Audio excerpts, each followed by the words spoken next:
সূরা কাহাফ হল কুরআনের 18 নম্বর সূরা। এটি মক্কায় নাজিল হয়েছে এবং এর মোট আয়াত সংখ্যা 110। সূরা কাহাফের মধ্যে কয়েকটি উল্লেখযোগ্য কাহিনী রয়েছে যা মুমিনদের জন্য শিক্ষণীয় ও চিন্তা করার মতো।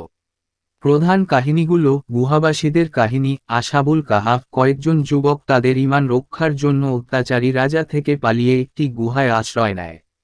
আল্লাহ তাদেরকে গভীর নিদ্রায় রেখে দেন এবং দীর্ঘ সময় পর তাদেরকে পুনর্জীবিত করেন। এই কাহিনী ঈমানের দৃঢ়তা ও আল্লাহর ওপর তাওয়াক্কুলের এক অসাধারণ উদাহরণ। মুসা আলাইহিস সালাম এবং খিদির আলাইহিস সালাম এর কাহিনী। মুসা আলাইহিস সালাম এক বিশেষ জ্ঞান অর্জনের জন্য খিদির আলাইহিস সালাম এর সাথে সফর করেন। কিন্তু তিনি দেখতে পান যে খিদির আলাইহিস সালাম কিছু কাজ করছেন যেগুলোর অর্থ মুসা আলাইহিস সালাম এর কাছে বোধগম্য হচ্ছিল না।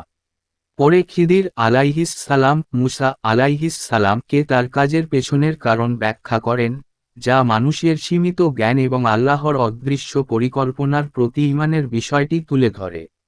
দুলকারনাইনের কাহিনী। দুলকারনাইন একজন ন্যায়পরায়ণ রাজা ছিলেন যিনি পৃথিবীর বিভিন্ন প্রান্তে সফর করেছিলেন। তার মাধ্যমে আল্লাহ একটি অত্যাচারী জাতিকে প্রতিহত করেন এবং তাদের রক্ষা করেন। এই কাহিনী থেকে ন্যায়পরায়ণতা এবং সঠিক পথে পরিচালনার শিক্ষা পাওয়া যায়। দুই বাগানের মালিকের কাহিনী। এক ধনী ব্যক্তি তার সম্পদের কারণে অহংকার করেছিল এবং দরিদ্র ব্যক্তির ঈমান নিয়ে উপহাস করেছিল। পরবর্তীতে তার বাগান ধ্বংস হয়ে যায়, যা মানুষের নশ্বর জীবন এবং দুনিয়ার সম্পদের অস্থায়িত্বের কথা স্মরণ করিয়ে দেয়। মূল শিক্ষা। সূরা কাহাফ থেকে আমরা শিখতে পারি যে ঈমানের দৃঢ়তা, ধৈর্য, আল্লাহর ওপর ভরসা এবং দুনিয়ার জীবনকে সাময়িক মনে রেখে আখিরাতের জন্য প্রস্তুতি গ্রহণ করা অত্যন্ত গুরুত্বপূর্ণ। আসহাবুল কাহাফের কাহিনী যেমন আমাদের ঈমান রক্ষার গুরুত্ব শেখায়, তেমনি মুসা আলাইহিস সালাম এবং খিদির আলাইহিস সালাম এর কাহিনী আমাদেরকে আল্লাহর গোপন পরিকল্পনা এবং তার অসীম জ্ঞান সম্পর্কে শিক্ষা দেয়।